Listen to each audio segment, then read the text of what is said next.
Com cerca de 1,6 bilhões de adeptos, o Islã é a segunda maior religião na Terra. No entanto, seus seguidores representam menos de 1% dos cientistas do mundo. Apenas um punhado de pessoas de países de maioria muçulmana ganharam prêmios Nobel em ciência. No entanto, até o cerco mongol de Bagdá em 1258, a ciência islâmica era a mais avançada do mundo. Em comparação com o passado, a disparidade moderna é impressionante.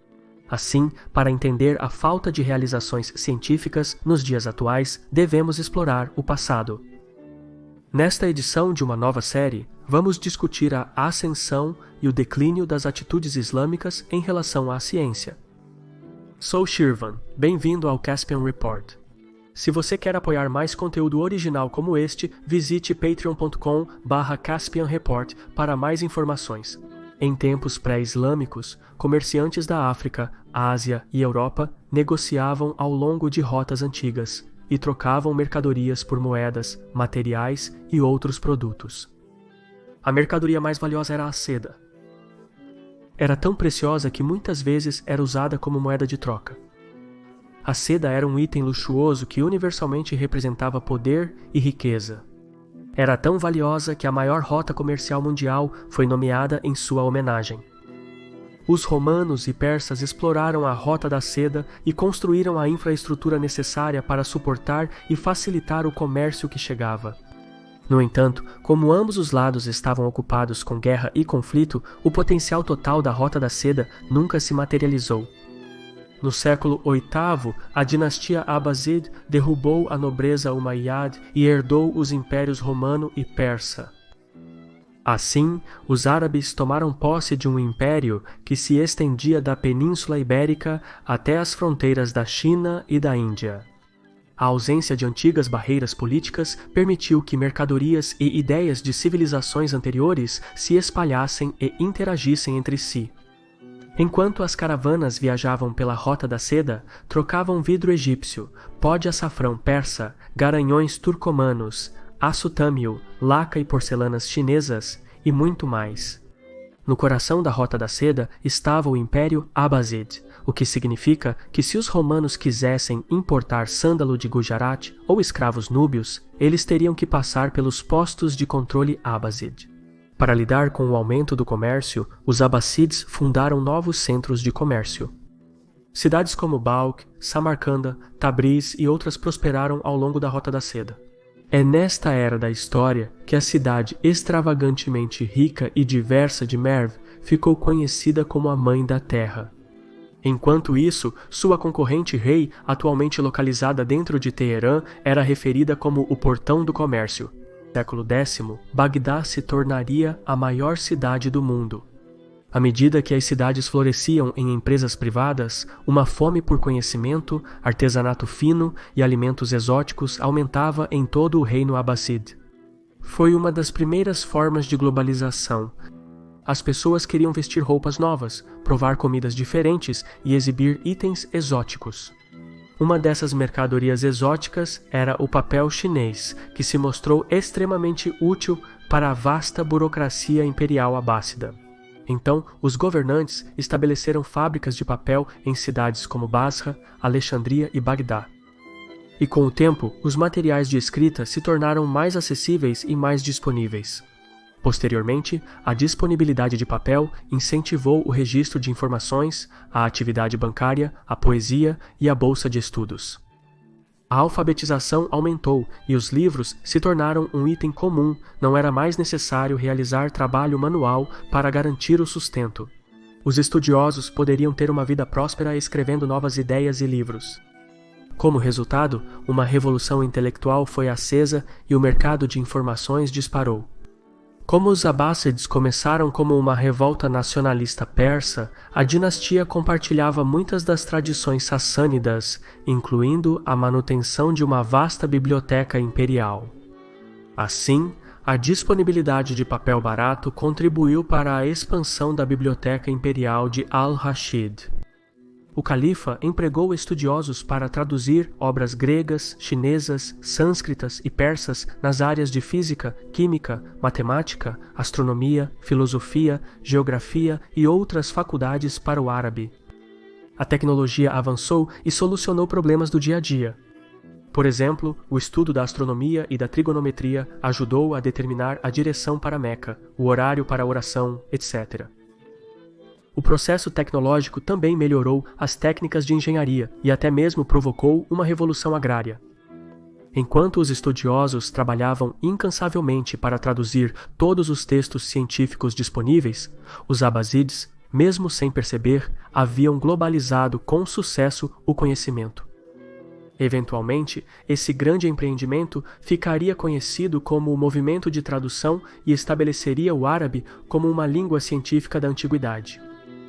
À medida que o movimento ganhava impulso, o Império Abáside, que já era conhecido como uma potência militar, econômica e cultural, também se tornou um refúgio intelectual. Com esse objetivo, estudiosos ambiciosos que buscavam paz e estabilidade para suas pesquisas imigraram para o mundo islâmico. Uma dessas famílias era a dinastia Barmaquides de Balkh. A família de origens budistas tornou-se conhecida por seu patrocínio a médicos e pelo estudo da medicina. Outra dinastia foi a Bukti Shu, uma família cristã de cirurgiões que ajudou a traduzir os estudos zoroastrianos e sassânidas.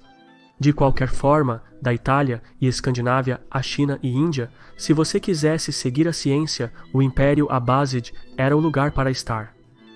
A busca por realizações científicas acelerou durante o reinado de Al-Mamnun, o sétimo governante abásside. Ele transformou a Biblioteca Imperial de Bagdá na Casa da Sabedoria e, assim, estabeleceu uma instituição formal de aprendizado. Ele também colocou o médico Ibn Ishaq encarregado da tradução de roteiros estrangeiros. Ibn Ishaq era um tradutor tão competente do conhecimento grego que muitas vezes é referido como o sheik dos tradutores. De qualquer forma, a Casa da Sabedoria foi o empreendimento educacional mais ambicioso desde a fundação da Biblioteca de Alexandria.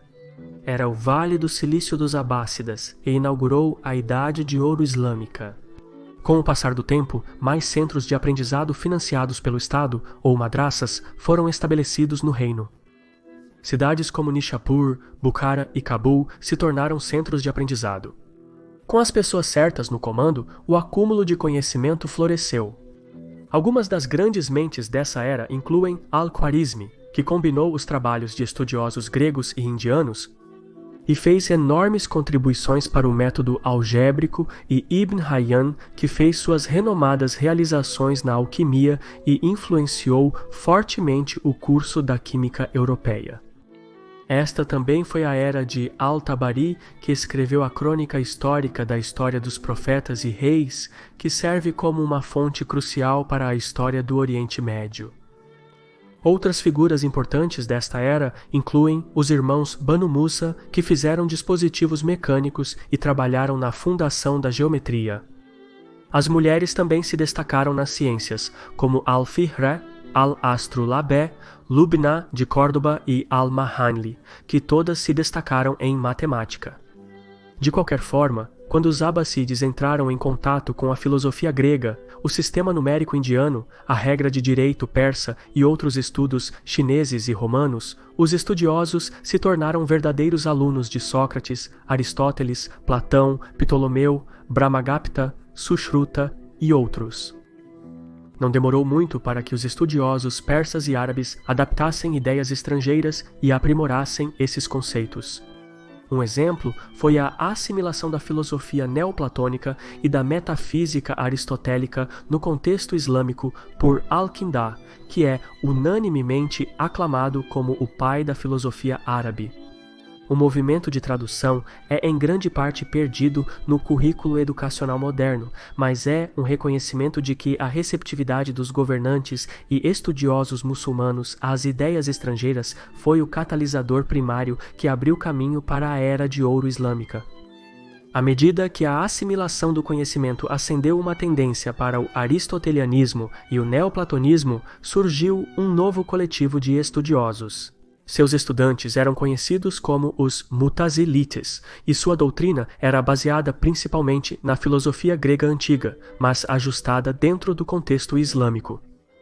Uma principal contenda da crença Mutazila era que o mundo metafísico, que inclui objetos e propriedades, espaço e tempo, causa e efeito, poderia ser usado para entender não apenas o mundo físico, mas também a natureza de Deus e da criação. Em outras palavras, seus membros estavam unidos na convicção de que era necessário dar uma explicação racionalmente coerente das crenças islâmicas. Além disso, o grupo não usava necessariamente o Alcorão e a Suná como as únicas fontes de entendimento. Eles acreditavam que a existência humana não era predeterminada e que a humanidade tomava decisões independentemente da vontade de Deus. Sendo assim, os Mutazilites criam no livre-arbítrio absoluto. Hoje em dia, é difícil imaginar isso porque a situação moderna difere tanto do passado. No entanto, na época, o mutazilismo racional era a doutrina universal das comunidades muçulmanas. A verdade é, a Idade de Ouro Islâmica foi um período de prosperidade e crescentes divisões. Rebeliões eclodiram na Pérsia e no norte da África. Foi um período em que minorias como cristãos, judeus e muçulmanos xiitas foram tratados com tolerância e, às vezes, reprimidos.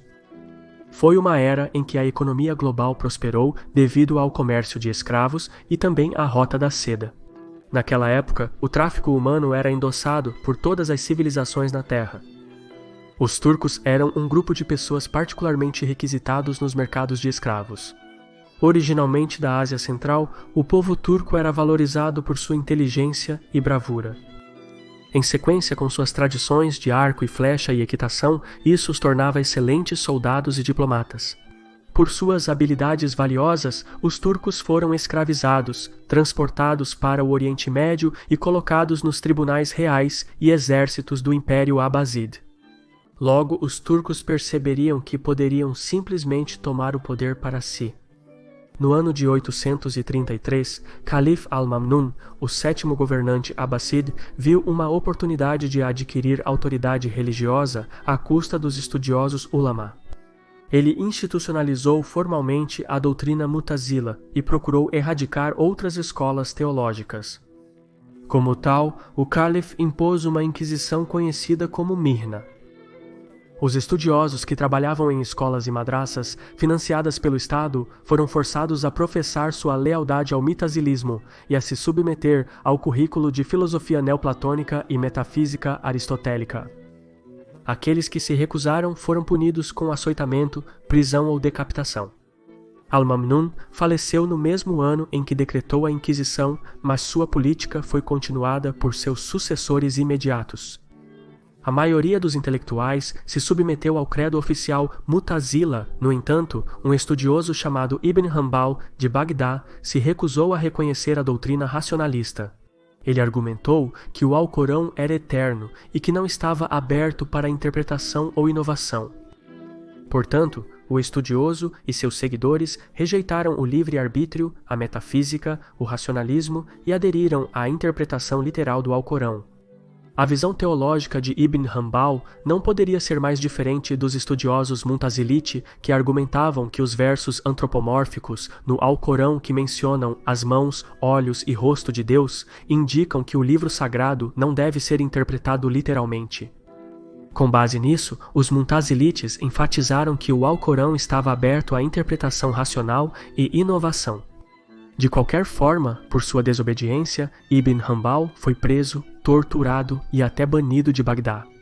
Por mais de uma década, os governantes abássides tentaram quebrar o estudioso, mas em sua perseguição, os califas inadvertidamente transformaram Ibn Hanbal em um herói popular.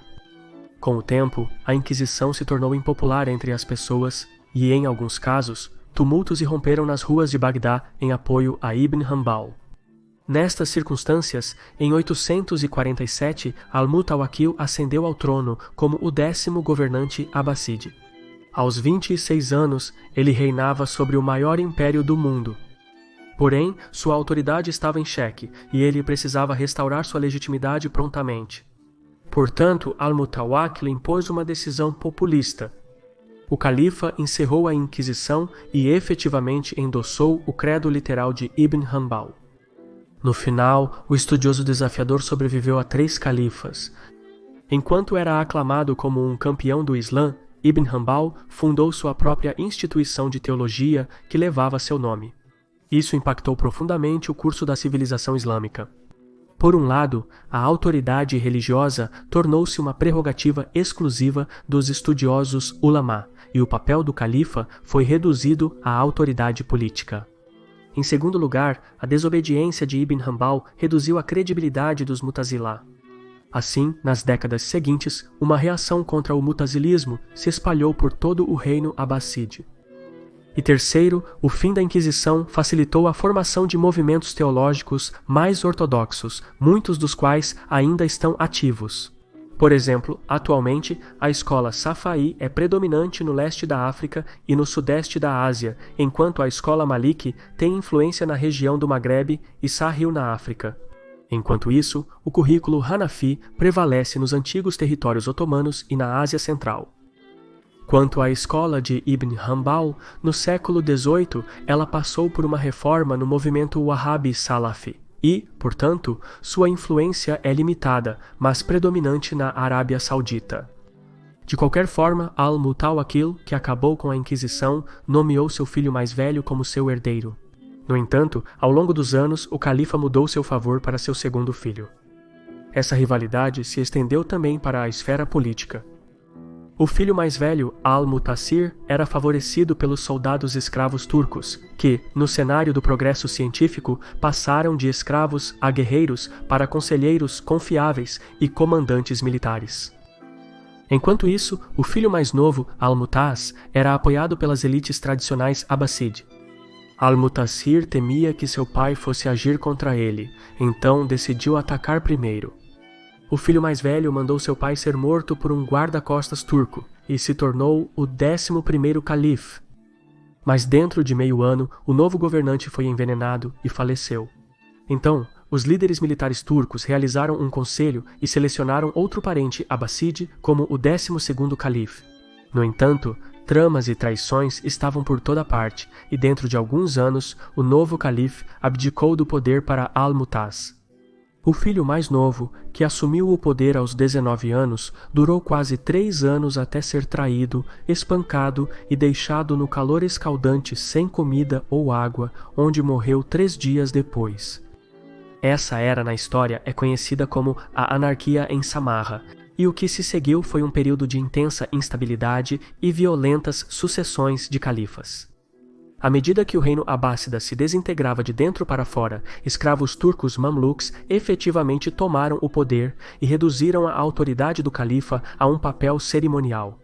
Assim, em meados do século IX, rebeliões surgiram em todos os cantos do reino. Uma severa seca na África do Norte causou escassez de alimentos.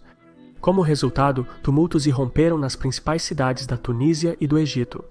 O governo central em Bagdá era incapaz de prover as necessidades básicas dos assentamentos remotos, e assim os governantes locais substituíram a autoridade central.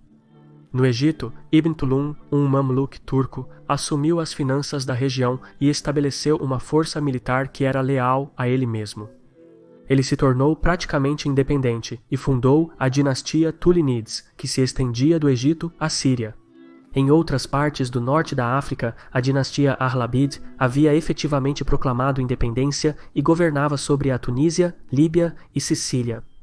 Ao mesmo tempo, no Cáucaso, os Sagides e os Shirvanshahs assumiram o poder enquanto as terras da Anatólia eram controladas pelos Hamdanids. Mais a leste, na atual Ásia Central e do Sul, as dinastias turco-persas dos Samanides e Safarídeis reinavam sobre a terra. Mas não foram apenas as fronteiras remotas do império que se desvincularam. Rebeliões até eclodiram na proximidade da capital.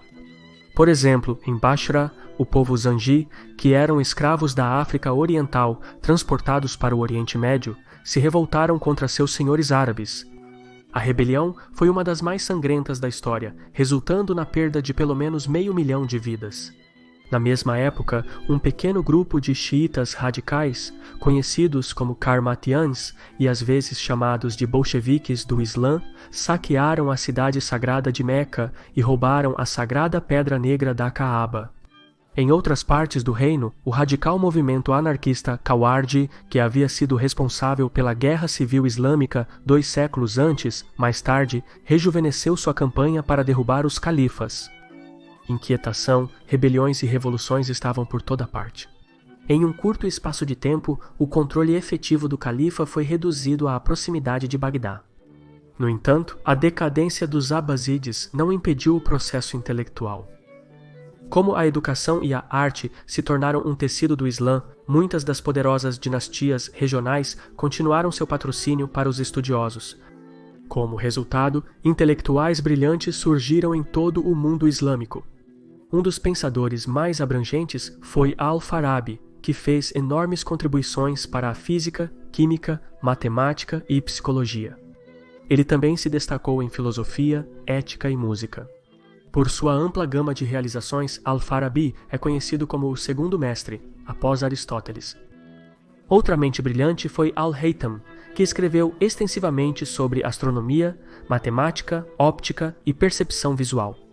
Ele estabeleceu o método científico moderno e, assim, tornou-se o primeiro cientista legítimo da história. A Idade de Ouro também viu avanços na medicina graças a Ibn Sina, cujo trabalho permaneceu em uso pelos 6 séculos seguintes. No entanto, muitas das grandes mentes da Idade de Ouro islâmica também eram críticos ferrenhos da interpretação literal do Alcorão. Por exemplo, Al-Biruni, que calculou que a Terra girava em torno do Sol e rotacionava em seu eixo, desafiou o credo literal de Ibn Hanbal, insistindo que era essencial questionar tudo, desde a religião até a filosofia. A posição irracional era compartilhada por Al-Razi, que era um estudioso da magnitude de Da Vinci, e uma vez argumentou que o Islã, sem razão, não tinha valor. Então havia Khayyam, um dos pensadores mais influentes da Idade Média. Ele era um feroz patrono do humanismo e expressou ideias seculares em oposição ao design da lei Sharia. Outro estudioso proeminente foi Ibn Rushd, que defendeu a emancipação das mulheres e enfatizou que as questões de crença deveriam ser decididas apenas com base na razão e na evidência. Ficou claro que os Mutazilites estavam lutando contra a teologia ortodoxa, no entanto, as circunstâncias políticas não estavam a seu favor. Apesar dos esforços, em um século, os grandes pensadores da Idade de Ouro islâmica se tornariam dissidentes. No 10º século, um estudioso mutazilite de nome Al-Ash'ari teve um grande desacordo com seu professor. Ele deixou o grupo e capitalizou sobre o descontentamento popular contra o Mutazila, que vinha ganhando terreno constantemente desde a Inquisição de Ibn Hanbal. Nos anos seguintes, Al-Ash'ari tornou-se um dos oponentes mais distintos do Mutazila. Ele usou os métodos filosóficos que havia aprendido e reuniu um grupo de ex-Mutazilites distintos. O grupo, que ficou conhecido como Ash'ari, combinou os argumentos jurisprudenciais de Ibn Hanbal e os traços teológicos do Mutazila. Como tal, os Ash'ari acreditavam no racionalismo e na interpretação aberta do Alcorão. No entanto, o grupo deu precedência à predestinação e argumentou que a razão era subordinada à revelação, significando que o pensamento racional e o livre-arbítrio poderiam ser aplicados desde que não entrassem em conflito com os textos sagrados. Isso estava em desacordo com os Mutazila, que acreditavam no racionalismo absoluto e no livre-arbítrio. Ao longo do século X Metazilitas, Ash'aritas e outras escolas teológicas debateram e exploraram a existência do universo. Centenas de obras científicas foram escritas, pois havia muitas questões pendentes sobre como interpretar novas indagações éticas, como o significado da revelação e a responsabilidade da humanidade. Enquanto as escolas rivais de teologia debatiam as ciências, muitas vezes se encontravam em extremos opostos e se acusavam de serem irracionais e anti-islâmicas. As tentativas de lidar com questões científicas complexas estão no cerne das atitudes em declínio em relação à ciência nas sociedades muçulmanas. Uma das descobertas mais notáveis dos Mictazila dizia respeito à menor matéria, o átomo. Em séculos anteriores, estudiosos gregos, persas e indianos também exploraram o mundo dos átomos, mas foram os Mirtazelitas que combinaram com sucesso todas as três fontes e formularam suas descobertas. No entanto, o que foi uma de suas maiores conquistas acabou se tornando seu maior ponto de divisão. À medida que as escolas teológicas exploravam o mundo atômico, isso provocava uma tempestade filosófica. Os Mirtazelitas argumentavam que as substâncias atômicas possuíam propriedades e tinham a capacidade de afetar outras propriedades. Esse raciocínio apoiava a doutrina do livre-arbítrio e enfatizava que a humanidade criava suas próprias ações independentemente da vontade de Deus. Os Asharitas, por outro lado, apoiavam o conceito de átomos também, mas como insistiam que a razão era subordinada à revelação, o grupo tinha uma visão diferente. No cerne da doutrina Ashari estava a teoria do ocasionalismo, que nega a causalidade natural. Os Ashari enfatizaram que, assim que um acidente atômico era criado, ele imediatamente deixava de existir. Não havia continuidade entre um momento no tempo e outro. Por exemplo, o estilhaçamento de uma janela e a cor da pele de uma pessoa eram determinados pela contínua recriação de átomos por Deus a cada instante no tempo. Os Asheritas argumentavam que Deus determinava o resultado de cada único átomo e que a existência humana era uma série de eventos, cada um determinado pela vontade de Deus. Essencialmente, o grupo sugeriu que causa e efeito, bem como o livre-arbítrio, eram ilusões porque a existência da humanidade era predestinada.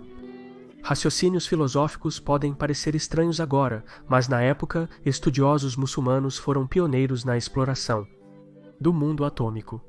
O conceito de ocasionalismo se tornou o bloco de construção fundamental que levou os Asharitas a negar a compreensibilidade do mundo natural. Também forneceu ao grupo uma base para o que era a sua crença na predestinação.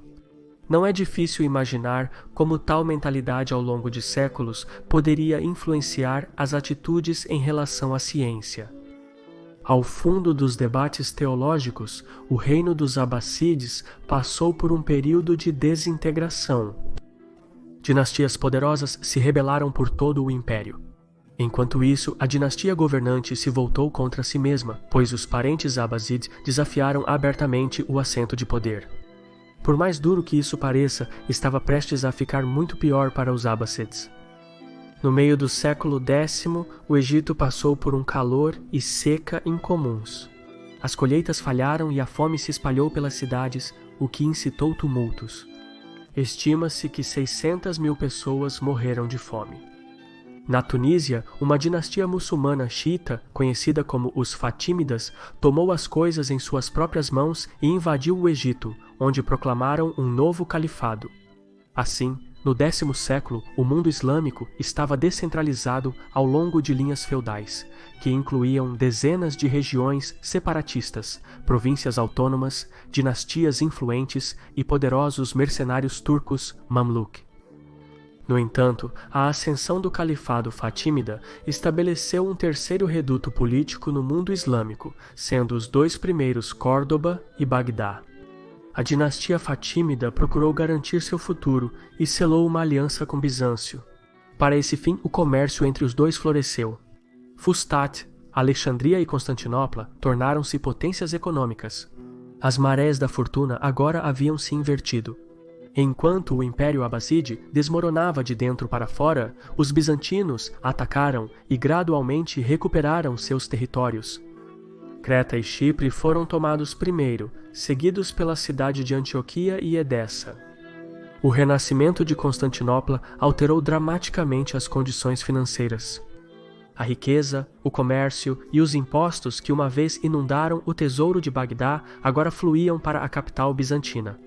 Junto com o renascimento de Bizâncio, a Europa Ocidental também estava se recuperando da Idade das Trevas. À medida que a riqueza e a estabilidade retornavam lentamente ao continente europeu, as pessoas haviam retomado o interesse na vida de Cristo. Como tal, viagens a Jerusalém estavam sendo organizadas e dentro de um século essas peregrinações cristãs levariam às cruzadas. No geral, as circunstâncias eram promissoras para a Europa Ocidental, os bizantinos e os fatímidas. Para os abássidas, no entanto, a situação era desesperadora. O reino do califa havia sido reduzido à proximidade de Bagdá. Na verdade, em 945, os abássidas até perderam sua capital para os Buídes, que era uma dinastia muçulmana xiita de origem persa. Nesse estado de coisas, na virada dos séculos X e XI Al-Qadir, o 25º califa do Império Abásside condenou o pensamento crítico e ordenou que seus súditos se distanciassem dos filósofos e livres pensadores da Mutazila. Como tal, Al-Qadir proibiu o credo Mutazila e endossou a teologia de Al-Ash'ari, bem como a jurisprudência de Ibn Hanbal. Não é certo o que levou Al-Qadir a condenar o pensamento crítico, uma vez que o ensino islâmico, como ijtihad, na verdade exige que os muçulmanos reflitam e levantem questões. No entanto, historiadores contemporâneos argumentam que foi baseado na situação política.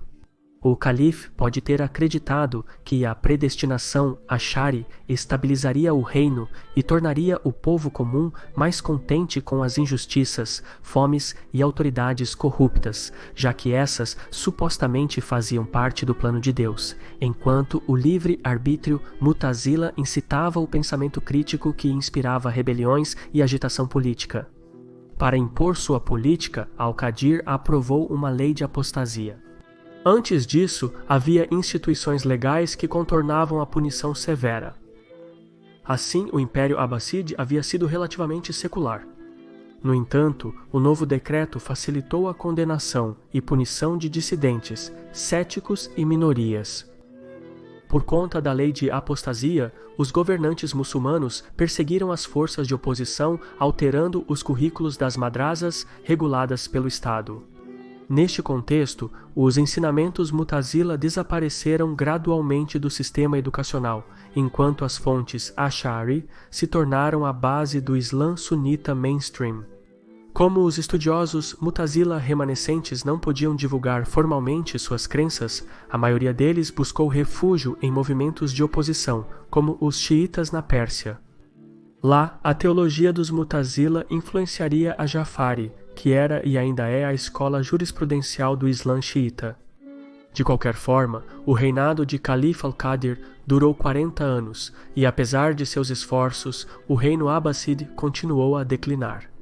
Nas terras de Khorasan, em partes do Irã, Afeganistão e Paquistão modernos, um novo concorrente estava prestes a avançar sobre o mundo islâmico.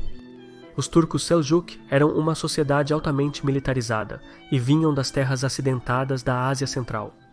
Seus guerreiros estavam acostumados a lutar contra adversários numericamente superiores e suas habilidades de arco e flecha e equitação eram incomparáveis. Nações turcas como os Seljuks e os búlgaros foram introduzidos ao Islã por missionários muçulmanos que haviam misturado rituais pagãos com tradições islâmicas, o que trouxe um sentido de misticismo ao Islã. Mas isso também fez com que a mentalidade dos turcos Seljuk fosse distintamente diferente das populações persa, árabe e até mesmo turca Mamluk. No ano de 1040, o governante Seljuk Tugril montou um exército, derrubou as antigas dinastias e conquistou o domínio persa. Sentindo uma oportunidade, os Abássides convidaram Tugril para recapturar Bagdá dos Buídes. Assim, uma década depois, em 1055, os Seljuks entraram em Bagdá. Como os Seljuks eram novos no Islã, seus governantes não se importavam realmente com os debates Ash'ari e Mutazila sobre teologia e jurisprudência. Então, quando Tugril assumiu para si o título de sultão e subjugou o calife, ele permitiu que os abássides decidissem sobre questões de fé. Além disso, ao conquistar Bagdá, os turcos se tornaram os novos campeões do Islã e, portanto, tiveram que responder ao chamado para a guerra, sendo o desafiante o Império Bizantino. Em apenas algumas décadas, o conflito entre os impérios Seljuk e Bizantino lançaria as bases para as cruzadas. E no pano de fundo desses eventos, a comunidade científica da Mutezila seria completamente exterminada. No meio do século XI, o sultão Alp Arslan ascendeu ao trono do Império Seljuk. Sob sua liderança, a posse Seljuk expandiu significativamente por toda a área. Mas, inevitavelmente, Arslan encontrou Romanos, o imperador do Império Bizantino. No ano de 1071, as duas potências se enfrentaram sobre a fé do Oriente Médio. Romanos montou um exército e marchou para encontrar os turcos. Mas, em uma área chamada Mensikert, ele foi pego de surpresa. As forças de Arslan infligiram aos bizantinos uma derrota irreversível. Não apenas os turcos esmagaram um exército que era pelo menos 2 vezes maior que o deles, mas o governante bizantino, o homem mais poderoso do mundo cristão, foi capturado vivo. Arslan colocou seu pé no pescoço de Romanos e o humilhou. Então ele levantou Romanos do chão e o tratou como um convidado. Eventualmente, após 8 dias, o governante Seljuk libertou seu homólogo. Este ponto na história ilustra o quão bem Arslan compreendeu as dinâmicas políticas. Ao libertar Romanos, o imperador foi humilhado em Constantinopla. Sua autoridade diminuiu e isso desencadeou uma série de guerras civis dentro do reino bizantino. Como resultado, a maior parte da Anatólia ficou sob controle turco e, ao longo dos séculos, a população se assimilou à identidade turca. Além disso, Arslan autorizou seus generais ou atabeis a esculpir seus próprios principados por todo o império. Apesar de sua proeza militar, o reinado de Arslan chegou a um fim abrupto quando ele foi assassinado. Sua morte desencadeou uma crise de sucessão e as casas Seljuk se voltaram para dentro. É neste período que as principais atabei turcas se tornaram praticamente independentes. Muitas dessas principais começaram a exercer suas soberanias atacando umas às outras, bem como assediando peregrinos cristãos. No cenário da crise Seljuk, a maioria dos assuntos domésticos foi deixada para os conselheiros políticos locais. No caso do falecido Arslan, o conselheiro mais próximo era Nizam al-Malik, uma figura brilhante que escreveu o Siyasat-Namah, ou o livro do governo, que é comparável ao Príncipe de Maquiavel. O conselheiro Seljuk, apoiado por dinastias regionais, nobrezas e casas, estabeleceu a Guilda Nizamiya, que eram instituições educacionais comparáveis às universidades europeias. A Nizamiya representava a mais alta qualidade de educação no mundo islâmico e a academia mais esplêndida era a Al-Nizamiya de Bagdá. Al-Muluk foi posteriormente assassinado por um membro dos assassinos, que era um grupo secreto que aderiu à ramificação Ismaili do Islã xiita e usou furtividade, infiltração e assassinatos políticos para travar uma guerra assimétrica contra os governantes muçulmanos sunitas.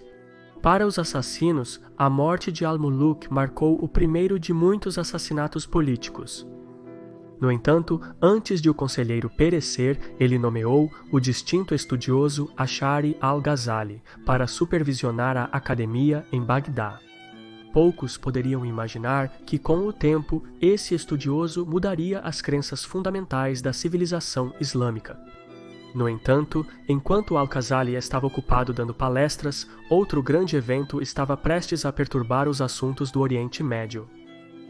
No ano de 1095, os bizantinos viram uma oportunidade na crise de sucessão Seljuk. O novo imperador, Alexios, queria atacar os turcos, mas seu reino ainda estava em recuperação. Então ele pediu ajuda aos reinos da Europa Ocidental. Na época, o feudalismo na Europa Ocidental havia criado uma distribuição desproporcional de riqueza, poder e cavaleiros. Para o Papa Urbano II, uma expedição militar às Terras Sagradas representava uma oportunidade para fortalecer sua autoridade sobre os reis, senhores e barões feudais da Europa Ocidental. Assim como a Jihad era uma maneira de unificar o mundo muçulmano, a cruzada também era uma maneira de unir os cristãos e exercer força interna sobre o mundo exterior. Assim, em 1095, o Papa Urbano II, durante um sermão em Clermont, convenceu os tribunais da França, Inglaterra e do Sacro Império Romano a pegar em armas e embarcar em uma expedição a Jerusalém. O Papa prometeu salvação para os participantes e o sermão desencadeou uma onda de fervor religioso. Os cavaleiros e senhores inspirados adotaram a cruz como seu brasão e mais tarde seriam conhecidos como os Cruzados. No entanto, antes que os nobres pudessem reunir seus números, camponeses e plebeus na Europa montaram sua própria expedição e marcharam em direção à Terra Santa. No entanto, a empreitada descuidada do exército de camponeses os deixou mal preparados para a jornada para o leste. Durante sua expedição, no que ficou conhecido como a Cruzada do Povo, os camponeses saquearam e pilharam assentamentos judeus, cristãos e até bizantinos que supostamente eram aliados. Quando a Cruzada do Povo, com 20.000 fortes, chegou à Anatólia, eles foram rapidamente esmagados pelos nobres turcos locais. A velocidade com que o exército dos camponeses foi derrotado surpreendeu até mesmo os governantes Seljuk locais, que erroneamente acreditavam que a Cruzada do Povo era a principal força de combate da Europa. No ano seguinte, rumores de mais exércitos cristãos se espalharam, mas as principais cidades Seljuk não se abalaram. Eles esperavam outro exército de camponeses e, em sua complacência, não fizeram nenhuma preparação. No dia da batalha, os nobres turcos ficaram atônitos ao ver um exército bem treinado e bem equipado de 60.000 homens. O resultado foi a derrota dos seljúcidas locais na Batalha de Dorilaion, que permitiu aos cruzados marchar sem oposição da Anatólia para o Levante. Os governantes muçulmanos em Damasco, Antioquia, Alepo e Mosul prepararam-se para enfrentar os cruzados, mas acabaram lutando entre si. Enquanto isso, as forças cristãs conquistavam cidade após cidade, mas lutar em uma terra estranha nem sempre saía como planejado. Em Maara, uma cidade na Síria, uma longa luta chegou ao fim quando o contingente francês quebrou o cerco. Quando os famintos cruzados franceses entraram na cidade atingida pela falta de alimentos, eles recorreram ao canibalismo e se alimentaram dos corpos mortos de pessoas e animais. Logo, rumores de exércitos bárbaros canibais invasores se espalharam pela região. Em um determinado momento, a palavra francesa literalmente significava canibal em árabe, o que ilustra como os locais percebiam os cruzados. Mas ao sul no Egito, os oficiais fatímidas, que rivalizavam com os seljúcidas e eram aliados dos bizantinos, acreditavam que os cruzados representavam reforços bizantinos. Como tal, enquanto os cruzados conquistavam Antioquia, os governantes fatímidas se moviam contra Jerusalém e afirmavam seu controle sobre a cidade.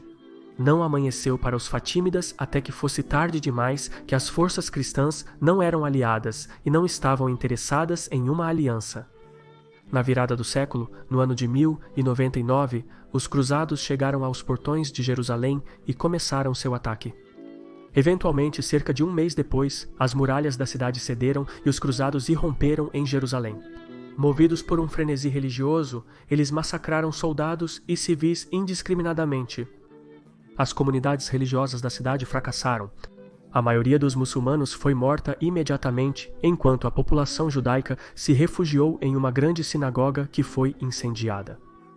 Até mesmo grande parte do segmento cristão de Jerusalém foi punida e enviada para o exílio, porque os cruzados católicos viam a população ortodoxa como hereges. O choque e o horror da primeira cruzada e a paisagem política fragmentada do mundo islâmico perturbaram profundamente as comunidades muçulmanas em toda a área. As pessoas, como tal, em uma de suas obras mais aclamadas, A Incoerência dos Filósofos, Al-Ghazali atacou estudiosos do pensamento racional e argumentou que a filosofia racional era incompatível com os ensinamentos islâmicos. Mais precisamente, ele classificou a ciência em 3 categorias. A primeira, estudos religiosos, incluía jurisprudência, teologia, gramática árabe, etc. A segunda categoria incluía faculdades tradicionais de ciência, como astronomia, medicina, matemática, química e autores. A categoria final dizia respeito a estudos espirituais e culturais, como astrologia, esoterismo e quiromancia. Al-Ghazali rejeitou os estudos espirituais e culturais e considerou útil o estudo das faculdades científicas tradicionais, contanto que fosse perseguido para fins religiosos. A primeira categoria, no entanto, estudos religiosos, foi considerada a mais fina porque aproximava as pessoas de Deus. Embora alguns historiadores digam que Al-Ghazali defendeu a razão, a verdade é que ele fez isso apenas na medida em que poderia ser usada como instrumento para minar seus oponentes. O peso das contribuições de Al-Ghazali é enfatizado pelo fato de que muitos acadêmicos o consideram a figura mais influente no Islã após o profeta Maomé. Não é preciso dizer que o trabalho de Al-Ghazali selou as atitudes em relação à ciência nas civilizações islâmicas. As elites políticas e o povo comum endossaram Al-Ghazali como o Mujaddid, que, de acordo com a tradição, é uma pessoa que aparece em tempos desesperados para rejuvenescer o Islã. Para esse fim, o estudioso fomentou as crenças Ash'ari na cultura mainstream. Embora Al-Ghazali enfatizasse o intelecto e denunciasse a violência, seus apoiadores, no entanto, isolaram e condenaram grandes pensadores como Al-Farabi, Al-Biruni, Al-Rawandi, Ibn Sina e Ibn Rushd. Seus estudos e propriedades foram confiscados, ensinamentos considerados heresia, conquistas distorcidas e livros queimados. Qualquer um que expressasse simpatia pela Mu'tazila era preso, torturado ou banido. Séculos antes, a Mu'tazila havia acendido a chama do iluminismo e pavimentado o caminho para uma comunidade vibrante e inovadora de estudiosos. Algumas das maiores mentes do mundo vieram deste movimento, mas no século XI a Mu'tazila desapareceu nas obscuras páginas da história. Dito isso, quando os livros de Ibn Rushd foram destruídos, ele famosamente afirmou que as ideias têm asas, ninguém pode impedir seu voo. E assim, enquanto a chama do esclarecimento havia sido extinta no mundo islâmico, as universidades europeias estabeleceram faculdades que se concentravam na tradução de textos árabes, o que ajudaria a acelerar as descobertas científicas durante o Renascimento.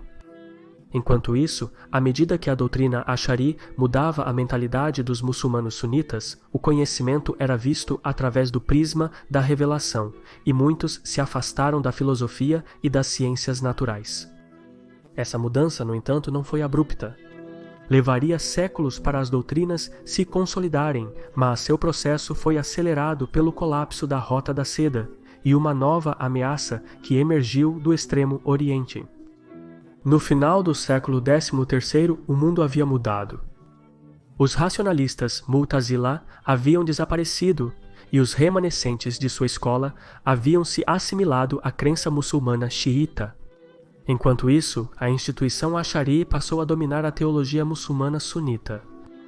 Na Ibéria, os domínios muçulmanos haviam sido retomados pelas forças cristãs, que posteriormente absorveram os estudos clássicos e científicos de Platão, Aristóteles, Euclides, bem como os comentários de Ibn Sina, Al-Farabi, Ibn Rushd, etc. Dos antigos territórios do Califado de Córdoba, obras científicas filtraram para a Europa Ocidental, encontrando seu caminho em bibliotecas e mosteiros em cidades europeias. Na verdade, as traduções europeias de textos árabes eram tão proficientes que no século XIII os currículos das universidades de Oxford, Paris e Nápoles incluíam ciências islâmicas. Dessa prática surgiram pensadores revolucionários como Tomás de Aquino, Duns Scotus e outros. Enquanto isso, no Oriente Médio, o poderoso Império Seljuk havia sido reduzido a uma casca vazia. Das cinzas dos Seljuks surgiu o Império Khwarezmian, que havia conquistado partes de Khorasan e Pérsia. A dinastia Khwarezm, de tradição turco-persa, habilmente derrubou as casas regionais e consolidou seu poder em toda a área. No início do século XIII, Shah Muhammad II ascendeu ao trono do Império Khwarezmian. O Shah se considerava um gênio militar e procurava expandir-se para o leste. Ele conquistou as grandes cidades de Samarcand e Tashkent, no atual Uzbequistão, e subjugou os reinos no Vale de Fargana. Em 1217, Shah Muhammad II havia conquistado todas as terras entre o Golfo Pérsico e o rio Sirdaria no Cazaquistão moderno. O Khwarezm Shah ouviu rumores de que mais a leste, no canto da Ásia Central, um novo governante misterioso havia unificado as tribos mongóis. Seus pares se referiam a ele como o governante universal, mas para o mundo exterior ele era mais conhecido como Chinggis Khan. No entanto, Shah Muhammad II percebeu isso como uma oportunidade para expandir ainda mais para o leste. Rumores diziam que Chinggis Khan comandava vastas legiões de cavaleiros disciplinados, arqueiros e soldados. Mas rumores também afirmavam que os mongóis não tinham equipamentos de cerco, impossibilitando-os de cercar adequadamente assentamentos fortificados. Muhammad II elaborou seus planos de acordo com esses parâmetros. Ele provocaria Chinggis Khan a invadir, e uma vez que o desgaste começasse a afetar os exércitos mongóis, os khwarezmianos contra-atacariam e conquistariam as terras natais mongóis. Muhammad II acreditava ter armado uma armadilha brilhante. Assim, ele provocou deliberadamente uma guerra e esperou que o Khan mongol atacasse primeiro. O que Muhammad II não sabia era que Chinggis Khan acabara de completar uma incursão militar devastadora na China e havia adquirido as tecnologias mais recentes em equipamentos de cerco. Na verdade, quando o Grande Khan cruzou o rio Sirdaria, cerca de 1000 engenheiros chineses acompanharam os exércitos mongóis. Os exércitos mongóis não eram particularmente grandes. No entanto, suas táticas, estratégias e a ferocidade de seus guerreiros eram algo que o mundo nunca tinha visto antes. Por exemplo, eles usavam arcos compostos únicos que podiam atirar mais longe e com mais força do que os arcos usados pelas potências regionais.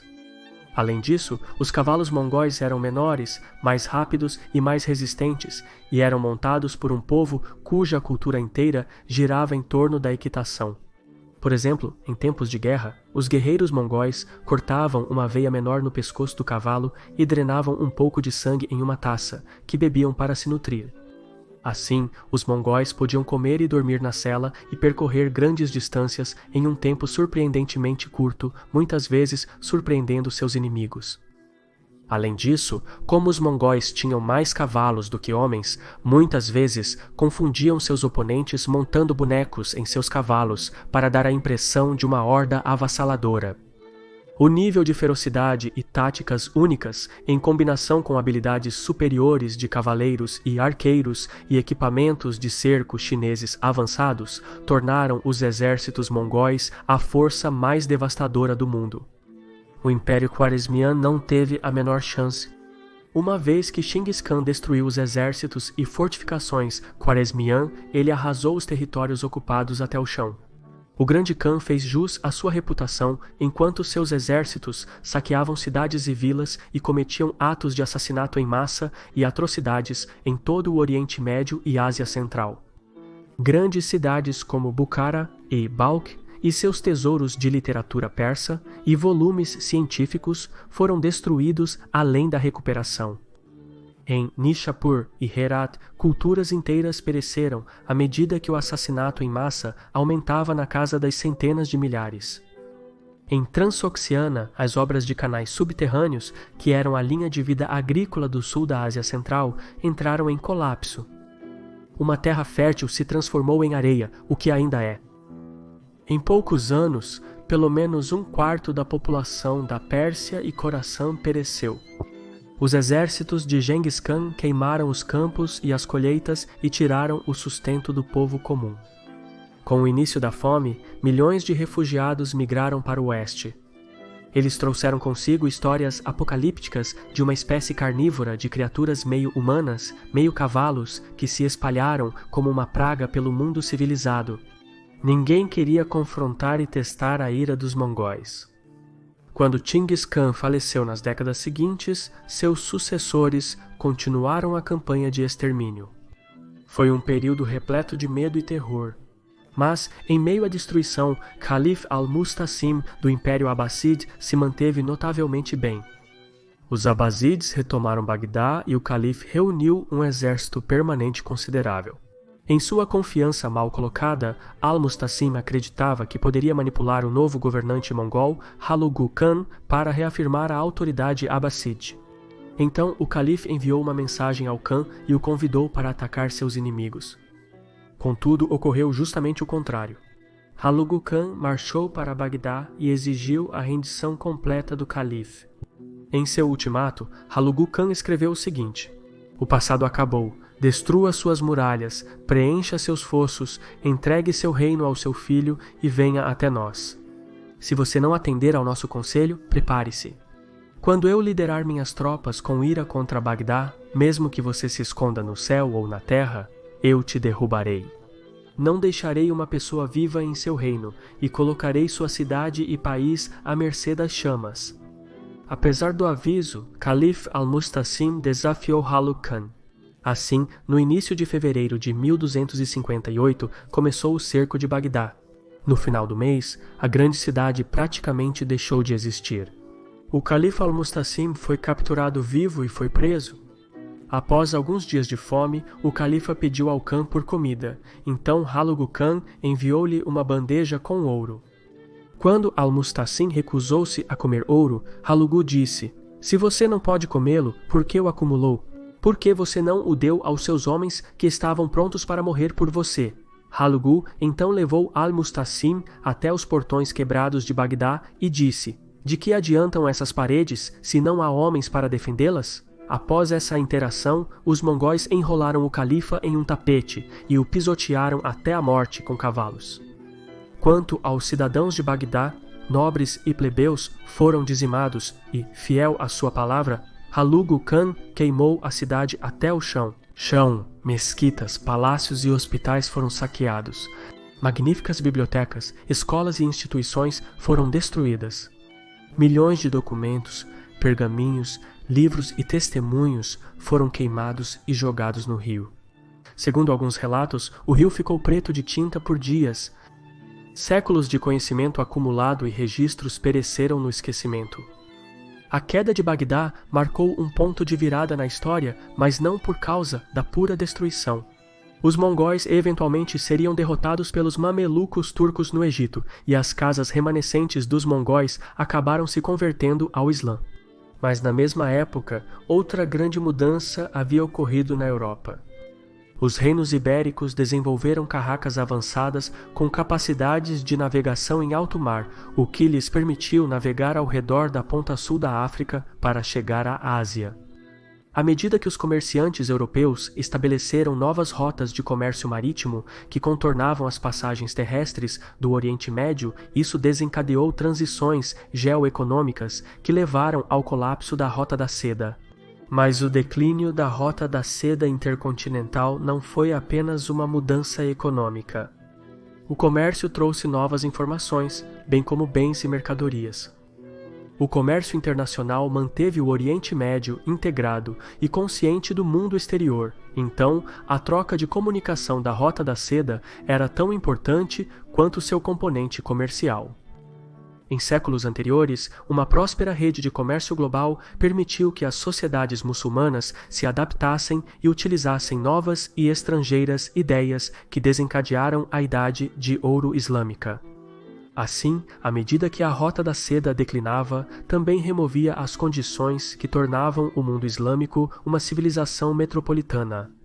Na era da reconstrução pós-mongol, o declínio da Rota da Seda remodelou dramaticamente as atitudes das culturas islâmicas.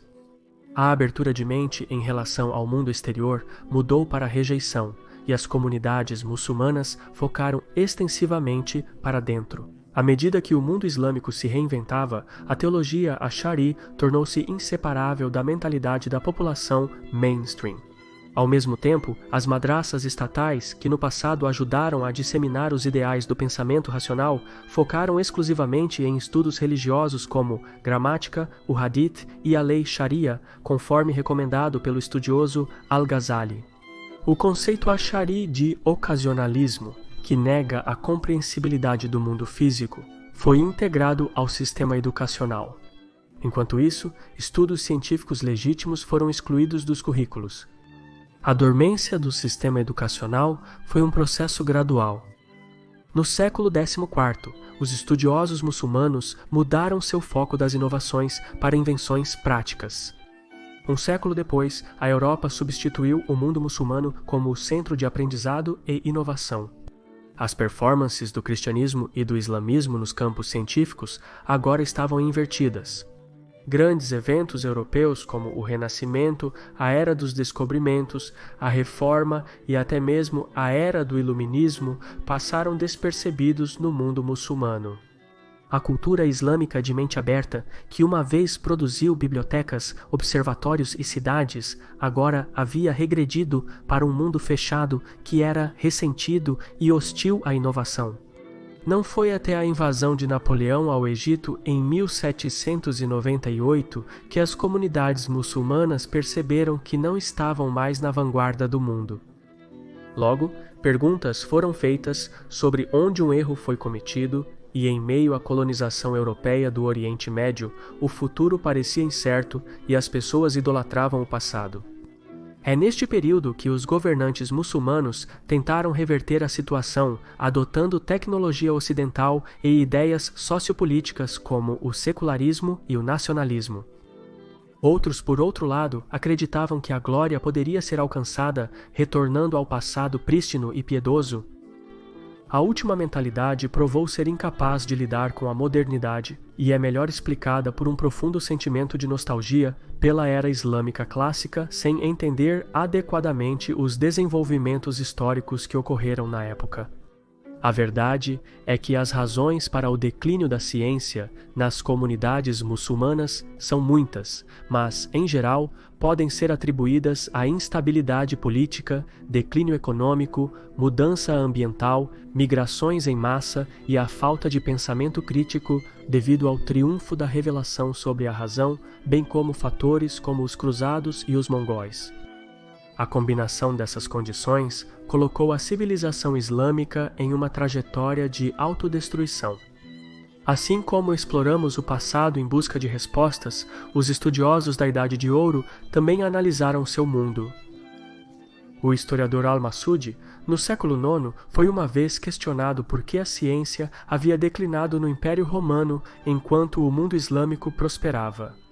Ele respondeu: os antigos gregos e romanos permitiram que as ciências florescessem, depois adotaram o cristianismo. Quando fizeram isso, apagaram a ciência do aprendizado, eliminaram seus vestígios e destruíram seus caminhos. A ciência foi derrotada pela fé. Obrigado por ficar conosco durante esses episódios. Espero sinceramente que a moral da história não se perca na animosidade. A ciência, afinal, é um produto contínuo das civilizações humanas, não de uma ou duas, mas quase todas as civilizações, então isso é realmente algo a ser valorizado. Também quero agradecer aos nossos colaboradores por nos proporcionar os meios para produzir conteúdo original como este. Se quiser fazer parte da nossa rede de financiamento coletivo ou busca benefícios adicionais, acesse patreon.com/Caspian Report. De qualquer forma, obrigado pela sua paciência e Sarol.